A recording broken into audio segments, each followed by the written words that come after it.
हम समझते हैं ऑलमोस्ट जितने लोग यहाँ बैठे हुए हैं वो सभी इंटरेस्टेड लोग हैं, कुछ सीखने के लिए इंटरेस्ट रखते हैं। तो इसमें सिंपल 4 चीज़ बेसिक्स कहते हैं उसको।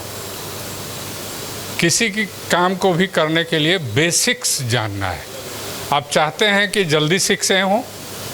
राजेश सर ने बताया कि कोई चाहे तो 6 महीने में हो सकता है, 4 महीने में हो सकता है, 10 महीने में हो सकता है, 2 साल में भी हो सकता है, 5 साल में भी हो सकता है। वो उन पर डिपेंड करता है। तो कितने लोग हैं जो साल भर के अंदर सीख से बनना चाहते हैं? गुड, बहुत बढ़िया। तो आप लोग अपने लिए क्लैपिंग कीजिए। अब सबसे पहला चीज़ बेसिक्स का मतलब क्या होता है? आधार। 4 इसका आधार है।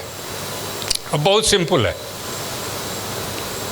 पहला है, कितने लोगों के पास यहाँ मोबाइल है? सब लोग के पास, सबके पास है। मोबाइल में किनके पास 300 से ज़्यादा नाम है? सबके पास 300 से ज़्यादा। आपके पास नहीं है? 300 नहीं है आपके पास? 2000 है। 2000, 500, 800 कई लोग हम जानते हैं। तो पहला काम क्या करना है, जो आसान भी है, लेकिन हम देखते हैं, हमको रियली एक नेटवर्क मार्केटिंग में हम पुलिस की नौकरी में भी थे और उसको कर रहे थे और बहुत फास्ट गए थे। उसमें हम 8 महीने में सिल्वर हुए थे और 2-2.5 साल के अंदर फाउंडर प्लेटिनम आज से 20 साल पहले पर मंथ हमको 80,000 से लाख रुपए आता था। तो उसका जो अनुभव था वो उसी तरह का अनुभव का इसमें भी ज़रूरत है। बहुत सिंपल है, बहुत सिंपल। तो पहला काम क्या करना है, हम जानते हैं कि सब लोग वो काम नहीं करेंगे। लोगों को जानते हैं कौन सा काम चाहिए, कॉम्प्लिकेटेड, सिंपल नहीं चाहिए। लेकिन हम कह रहे हैं कि सिंपल को अगर सिंपल आप रहने दिए, आपके मोबाइल में 300 नाम है, किसी को 500 है, किसी को 1000 है। तो कितना आसान काम हम आपको बता रहे हैं कि एक नोटबुक लीजिए और सभी नामों को बिना प्री जज किए, प्री जज क्या होता है? ये आदमी तो उस लायक नहीं है, ये तो बड़ा आदमी है, इसको तो बहुत पैसा है, ये तो हेल्थ के प्रति पता नहीं 75 साल का बुढ़ा हो गया है, पता नहीं क्या आदमी सोच लेता है अपने दिमाग में, इनका नाम काट दीजिए, इनका नाम काट दीजिए। लेकिन हम आपको अनुभव की बात बता रहे हैं कि सिर्फ अपने मोबाइल से आपके पास जो 300 या 500 नाम है, आसान नहीं है, कठिन है। उस नाम को उतार लेना अपने नोटबुक में और टेलीफोन नंबर सहित, ये पहला स्टेप है। सबसे पहला, क्या ये आसान है या कठिन है? आसान है। तो पहला काम, इस नोटबुक में 300 नाम या 500 नाम लिख के अपने एक्टिव अपलाइन से समय फिक्स कीजिए कि सर हम आपसे मिलना चाहते हैं, आपके पास बैठना चाहते हैं, 1-1.5 घंटा का समय दीजिएगा सर। और उस समय में क्या करना है? 1.5 घंटा में उस लिस्ट में से कुछ लोगों का टिक मार्क करना है। क्या टिक मार्क करना है? पहला चीज़, इस बिजनेस पर कौन काम करेंगे? आप लोग को अंदाज नहीं है तो हम बताते हैं। जो व्यक्ति एम्बिशस है, महत्वाकांक्षी है, आप कुछ ऐसे लोगों को सुने हैं जो बोलते हैं अरे भाई हम सब काम कर लिए, हमको अब कुछ नहीं जीवन में करना है। ऐसे लोग मिलते हैं ना। और कुछ ऐसे लोग बोलते हैं कौन सा बात है, हमको बताइए, हम करना चाहते हैं, देखना चाहते हैं। तो क्या करना है? कि पहला टिक 4 गो टिक बनाइए कि देखते हैं ये जो मेरे पास 300 आदमी का लिस्ट है, इसका 4 टिक कौन कौन है। पहला एम्बिशस। मान लेते हैं आपका कोई दोस्त है या पड़ोसी है या जान पहचान का है, तो उसके बारे में आपको पता है, उसके बोल चाल से आपको पता है कि ये आदमी एम्बिशस है, कुछ खोज तलाश में रहता है, कोई अच्छी चीज़ ढूंढता रहता है, कहता है कि कुछ अच्छा काम करेंगे। तो आपको पता है, आप अपने लिस्ट में फ़ोन में नाम उसका रखे हुए हैं, आपको पता है कि आदमी एम्बिशस है कि नहीं। अगर एम्बिशस है तो 1 टिक कीजिए नाम के सामने। अब बाकी 3 टिक और कौन सा है? तो दूसरा टिक है एफोर्डेबल। एफोर्डेबल का मतलब कि अगर हम कोई पान का गुमटी वाले को, ऐसे तो पान का गुमटी वाला भी इसमें मशीन लिया है अपवाद में, लेकिन एफोर्डेबल आदमी अगर है, आपको लगता है कि ये आदमी ये मशीन ले सकता है, नहीं तो उसका नाम पर वो टिक मत मारिए। एफोर्डेबल जो है, एफोर्डेबल का मतलब होता है जो एफोर्ड कर सकता है। 2.5-3 लाख रुपए की ज़रूरत है, एफोर्ड कर सकता है, ये आपके फ़ोन में उसका नाम है, आपको पता होगा। अगर ऐसा है तो दूसरा टिक भी मारिए। अब 2 गो और टिक बच गया। तीसरा टिक कि उस सोच समझ उसका कैसा है, कैसे सोचता है। बहुत लोग तो ऐसा सोचता है कि पता नहीं आसमान फट जाएगा, तारा टूट के गिर जाएगा तो क्या होगा। लेकिन हम कह रहे हैं कि अच्छा विचार का आदमी, अच्छे सोच का आदमी, एटीट्यूड जिसका पॉजिटिव है, क्योंकि 2 कॉइन का 2 पहलू है। एक है ऑलवेज निगेटिव सोचने वाला व्यक्ति, और एक है जो जिसका एटीट्यूड पॉजिटिव है, सब चीज़ का समाधान खोजता है। तो आपको पता होगा, आपके कांटेक्ट में, आपके फ़ोन में उसका नाम है, तो आपको पता होगा कि बातचीत में ये कैसा आदमी है, पॉजिटिव है क्या। अगर पॉजिटिव है तो तीसरा टिक मारिए और अपने एक्टिव अपलाइन के सामने बैठ के उनसे डिस्कस कर करके। और चौथा टिक जो है एवेबिलिटी। एवेबिलिटी का मतलब है, हम बहुत ऐसे लोगों को पटना में जानते हैं जो सुनने के लिए चाहते तो हैं, उनके पास महीना दिन में 1 घंटा का समय नहीं निकल रहा है, इतना अस्त व्यस्त हैं। ऐसे लोग सोसाइटी में मिलेंगे जो बहुत अस्त। हाँ, तो आपको पता होगा कि इस आदमी का लाइफ क्या चल रहा है। अपने को अवेलेबल वीक में 2 घंटा भी समय दे सकता है। हम ये बात कर रहे हैं जिससे आपको सीख से होना है, ऐसे लोगों को ढूंढना है। तो अब 4 टिक जिसका हो गया, उसको टॉप प्रायोरिटी पर रखिए कि इनसे तो हमको पहले बात करना है। फिर आपके जो एक्टिव अपलाइन है, आप नए हैं, उनके साथ बैठ के उनसे पूछिए कि सर इसमें से जो 4 टिक वाले निकले हैं 300 के लिस्ट में से 20 आदमी, तो इस 20 आदमी को हमको टच करना है, किसको पहले। तो वो आपके एक्टिव अपलाइन बताएंगे कि देखिए 1-to-1 भी हम बता सकते हैं, चलिए हम लोग अपॉइंटमेंट लें। और सर आपने एक्टिव अपलाइन को आप बोल सकते हैं कि सर आपको चल के अभी हम नए हैं, हम डेमोन्स्ट्रेशन नहीं सीखे हैं।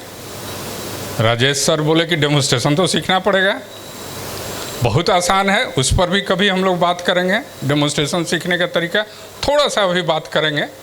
तो क्या है कि डिसाइड कर लीजिए कि कहाँ आपके एक्टिव अपलाइन जाएंगे और मौका कौन सा मिलता है। बोरिंग कैनाल रोड में एक जगह है जहाँ संडे को होता है मीटिंग, हर संडे को होता है 6:30 बजे से, और वहाँ आपके एक्टिव अपलाइन बताते हैं, है ना। आप लोग जानते हैं ना इस बात को, संडे को होता है। तो अगर आप डेमोन्स्ट्रेशन नहीं सीखे हैं तो 1-to-1 कहते हैं कि किसी से अपॉइंटमेंट फिक्स करके किसी घर जाके या अपने घर बुला के बात करना, तो उसके लिए तो अभी आप डेमोन्स्ट्रेशन नहीं सीखे हैं तो वो तो आप काम नहीं कर सकते हैं।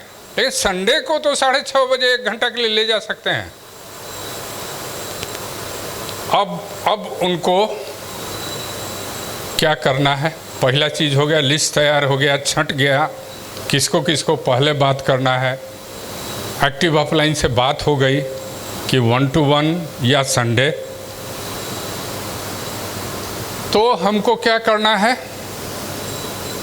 आप लोग बताइए। आप लोग डायरेक्ट किसी से बात करते हैं, लोग रेडी हो जाते हैं? नहीं होते। उसमें कमी कहाँ है? जब किसी को फ़ोन करते हैं आप या जाके मिल के बात करते हैं कि भाई एक अच्छी चीज़ है जिससे स्वास्थ्य भी अच्छा रह सकता है और आप संपत्ति का भी निर्माण कर सकते हैं, तो क्या सब कोई आप पर भरोसा कर लेता है और कहने पर आ जाता है? नहीं। तो क्या करना होगा?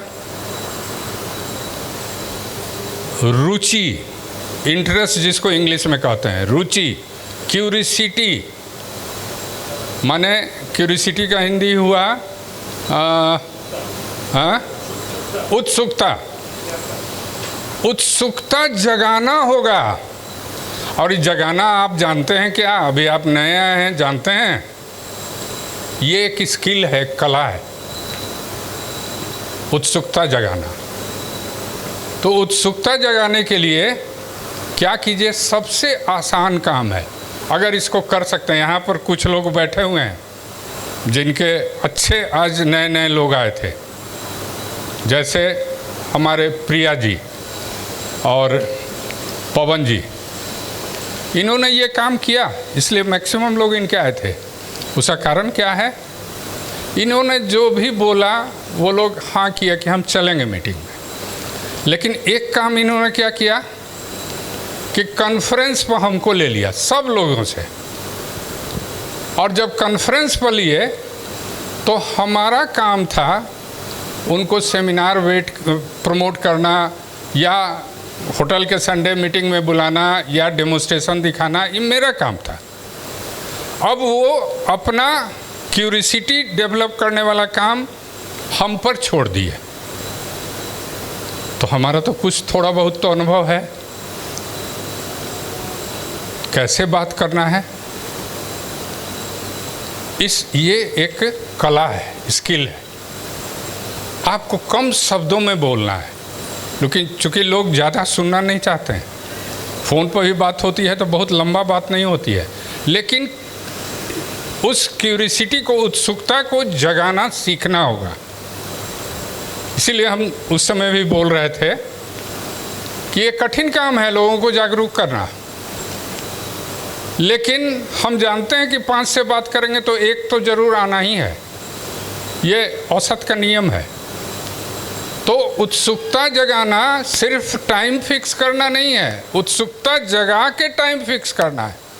फिर टाइम कैसे लेना है, कब का, परसों का, तरसों का, कल का, आज का, कौन सा टाइम लेना है। वो आएंगे मेरे घर, हम उनके घर जाएंगे, या संडे को वीकली मीटिंग में आएंगे। क्या करना है ये आपका एक्टिव अपलाइन आपको एडवाइस करेगा। तो ये दूसरा बेसिक हो गया कि कैसे क्यूरियोसिटी जगाया जाता है। अब आ जाइए तीसरा बात पर। बेसिक्स है, ये 4 बेसिक्स है। एक बेसिक हो गया लिस्ट प्रिपेयर करना, दूसरा बेसिक्स हो गया लोगों से बात करने का तरीका, तीसरा बेसिक्स हो गया demo with presentation, presentation with demo. इसके बारे में बात करना और डेमोन्स्ट्रेशन दिखाना। तो आप तो नए हैं, आपको देखना है, वॉच करना है। आपने जो टाइम फिक्स किया और अपलाइन, आपके एक्टिव अपलाइन उसको डेमोन्स्ट्रेशन दिखा रहे हैं, वहीं से आपकी रिस्पॉन्सिबिलिटी, आपका दायित्व शुरू होता है। आप वॉच कीजिए, नहीं हो सके तो रिकॉर्ड कर लीजिए। कि वो कैसे बोल रहे हैं, क्योंकि उनको एक्टिव अपलाइन है तो उनको किसी टायर या ट्यूब की, गंगा जी में जैसे स्विमिंग सीखना है तो स्विमिंग सीखने के लिए जो नया व्यक्ति है वो डूबे नहीं, उसके लिए उसको सहारा दिया जाता है टायर और ट्यूब का। तो यहाँ सहारा क्या है?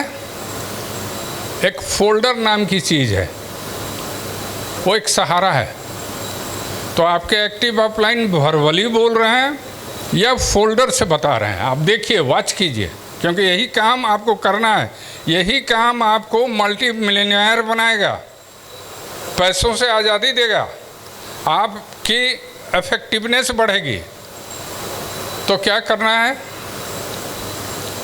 कि या तो रिकॉर्ड कर लीजिए और जब अकेले में रहिए तो उसको प्रैक्टिस कीजिए, करके देखिए डेमोन्स्ट्रेशन, आपसे लाल पीला हरा हो रहा है कि नहीं, आपका वो आरपी मीटर ठीक दिखा रहा है कि नहीं, आप वो ग्रीन टी वाला डेमोन्स्ट्रेशन कर पा रहे हैं कि नहीं, आपसे वो पानी, तेल वाला पानी फट रहा है कि नहीं, आप देखिए। यानी कि तीसरा चीज़ हुआ, सीख से जाने के लिए आपको कोई उपाय नहीं है। हरदम साल भर तक, अगर साल भर के अंदर आपको सीख से जाना है तो आप कभी दूसरे के कंधे पर बंदूक रख के नहीं चल पाएंगे। जो हो जाएंगे 2A हो जाएंगे, 3A हो जाएंगे, 4A भी हो जा सकते हैं, आगे नहीं जा पाएंगे। आगे जाने के लिए कोई दूसरा उपाय नहीं है, कोई दूसरा सब्स्टिट्यूट नहीं है। खुद डिसाइड करना होगा कि हमको सीखना ही है, और सीखना बहुत आसान है। जैसे हम कह रहे हैं कि जितना काम बता रहे हैं वेरी सिंपल, इसको कॉम्प्लिकेटेड कौन बनाते हैं? हम ही लोग। इतना साधारण है, इतना सिंपल है। यानी कि प्रेजेंटेशन विथ डेमो दिखाने आना सीखना है हमको, और एक्टिव अपलाइन का सहारा लेके। अब चौथा चीज़ आ जाइए, चूँकि समय कम है और लोगों को भी बोलना है, तो ये लास्ट बेसिक है, फॉलो अप। फॉलो अप किसको कहते हैं?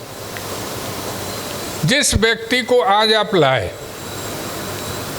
वो देखा 3-4 घंटे में, नीचे भी हम लोगों से मिले, बहुत सारे लोग हमसे भेंट हुआ, हमको सब नए फर्स्ट टाइमर थे, हमको जो पूछना था हम पूछे, लेकिन इनिशियल फॉलोअप हुआ। फॉलोअप कहते हैं दोबारा मिलने का।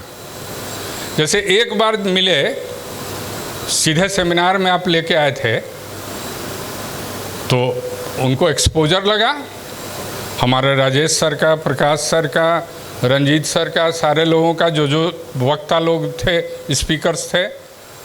लेकिन ये मेहनत यहाँ तक लाने का और उनको बैठा के दिखाने का तब तक कोई फ़ायदा नहीं है जब तक दोबारा नहीं मिलते हैं। और दोबारा मिलने का समय यहीं पर फिक्स होना चाहिए, जिस समय बिछड़ रहे हैं उसी समय।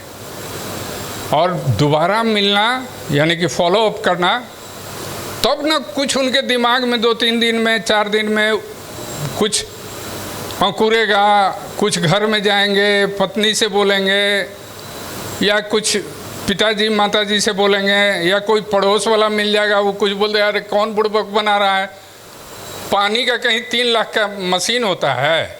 ऐसा हुआ है हमारे साथ, इसलिए हम बोल रहे हैं। हाँ, लोग कहेगा, क्यों कहते हैं? पड़ोस को क्या पता है कि इतना बात जितना आप सुने हैं? नहीं पता। वो तो यही बात बोलेगा कि अरे भाई आरओ तो आता है 16,000 का ही, 3 लाख का कौन बोल दिया? तो 3 दिन में तो उसको लोग खराब कर दिया। उसके घर के फादर मदर भी बोल सकते हैं कि अरे बेटा कौन बुड़बक बना रहा है, बोल सकते हैं, कुछ और भी बोल सकते हैं।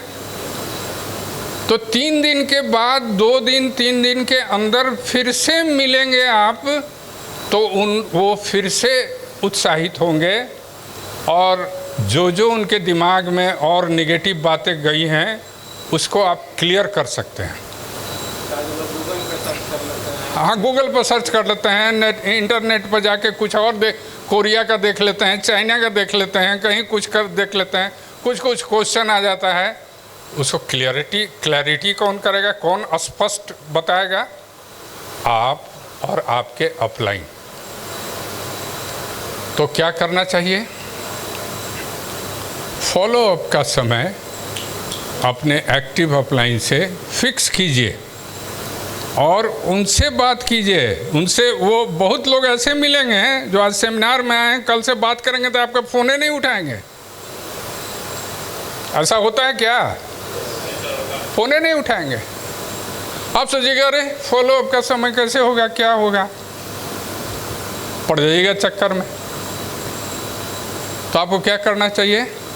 अभी जब बिछड़ रहे थे, लंच उंच ले रहे थे, लंच का कई ऑब्जेक्टिव है, उद्देश्य है, उस समय आराम से गप कर सकते हैं और अगले मिलने का समय परसों तरसों 2-3 दिन के अंदर उनसे फिक्स कर दे सकते थे कि आप रहिएगा परसों तरसों शाम में, हो सकता है फिर आपसे में मिलें, कोई बहाना मारिए। लेकिन मिलना बहुत ज़रूरी है। यहाँ तक आप ले आए, लेकिन लाने के बाद फॉलो अप बहुत ज़रूरी है, नहीं तो आपका सब मेहनत इन वेन, बर्बाद, वेस्टेज। तो उसके लिए सबसे अच्छा समय हम बता रहे हैं, आज संडे है, 2-3 दिन के अंदर फॉलो अप करना ठीक है। अगर 2-3 दिन के अंदर नहीं करते हैं, किसी तरह से आप ही व्यस्त रह जाते हैं, तो क्या करना है? अगला संडे को फिर 6:30 बजे से है हमारे लक्ष्मी इन में, वहाँ ले आए तो फॉलो अप हम खुद कर लेंगे या आपके एक्टिव अपलाइन कर लेंगे, वो दूसरा फॉलो अप हो जाएगा। और कुछ ऐसे लोग भी हम वॉच किए हैं कि 2 सेमिनार में आएंगे तब उनका फॉलो अप कंप्लीट होगा। आज है, अगला 9 अक्टूबर को है, 5 अक्टूबर को विजयादशमी है, 9 अक्टूबर को है। हो सकता है ऐसा बहुत सारा केस है, हमारे ही टीम में ऐसा बहुत सारा केस हुआ है जिनको 2 बार सेमिनार गए हैं तब वो डिसीजन लिए हैं। ऐसे तो आज हम मैक्सिमम से मिले हैं, मैक्सिमम लोगों ने कहा है कि हम डिसीजन ले चुके हैं। लेकिन जो डिसीजन में जिनका कुछ रुकावट है वो भी हम नोट किए हैं आज भी, उनके लिए फॉलो अप ज़रूरी है। फॉलो अप करते करते करते करते 1 महीना भी बीत जाता है, तो फिर नेक्स्ट सेमिनार में उनको ले चलेंगे। तो मेरा ये 4 बेसिक्स पर आज हम सोचे कि थोड़ा थोड़ा, अभी बहुत ब्रीफ में, बहुत डिटेल में हम नहीं गए हैं, बहुत ब्रीफली बता रहे हैं, आपसे शेयर कर रहे हैं। ये 4 बेसिक्स में अगर आप मास्टरी कर लिए तो -3 क्या -6 -7 ये सबसे इम्पोर्टेंट बात है सर। और अगला कोई टॉपिक होगा तो next bar. Thank you sir. Definitely मैं सुबह शाम सर के साथ रहने का मौका मिलता है। मैंने तो सर को देखा है करते हुए, और मैं इनके साथ रहता हूँ जानबूझ के कि